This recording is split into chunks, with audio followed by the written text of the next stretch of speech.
ভাবি তেলে আইস আজকে হ্যাঁ আঙ্গ ভাবি গেছিল বাপের বাড়ি থেকে গেল অনেক দিন, সেজন্য যে ভাবি রে আপনাদের দেখাইতে পারি নাই। অনেক দিন পরে অনেকদিন থেকে এলাম 15 দিন। 15 দিন লেচুর সিজন আসছিল তো, এজন্য লিচু খাইতে গেছিল গা। বাপের বাড়ি লিচু গাছ আছে, কিন্তু সব লিচু খাই আইছে, একটা লিচু নিয়ে আসে নাই। তোমারে খাওয়াইলে কোনোদিন নাম হবো? গাছ যে পরিমাণে লেচু ওই পরিমাণে তো খাওয়াস নাই, তাহলে আজকে এসে কি বাজার করছস নাকি? না না বাজার করি নাই। ওই যে মাছ আনছিলা ওগুলাই রইছে, ওগুলাই এক টুকলা রইছে। এখন কি রানমু? এই যে তোমার হলো ডাঁটা দিয়া আর হলো আলু দিয়ে মাছ। তো কয়দিন খাইতে পারবি? বাজার না করলে চলবো, আছি তো মাছটা। হ্যাঁ কালকে বাজার করিও।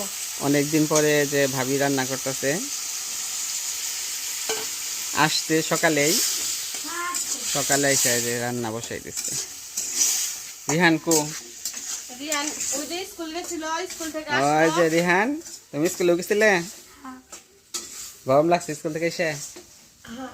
একদম খালি গায়ে ওই যে ফ্যানের বাতাস খাইতেছে। কয়দিন তো খুব গরুর মাংস খাইলে, একটা ট্যাংরা মাছ দিয়ে খাও। রাত্রেবেলা দেখি কি রান্না করা যায়। গরুর মাংস খাইয়ে হাই প্রেশার বাড়াইছি। এই কারণে আর গরুর মাংস রান্না করা ট্যাংরা মাছ আর কি? আর কোনো কিছু নাকি? ভাজি টাজি কি ভর্তা? না, পটল রান্না ভাজি করছি শুটকি দিয়ে, আর হলো আলু সিদ্ধ দিচ্ছি। ভালোই। এখনকার মতন এগুলা দিয়ে খাও। দেশি ট্যাংরা। হ্যাঁ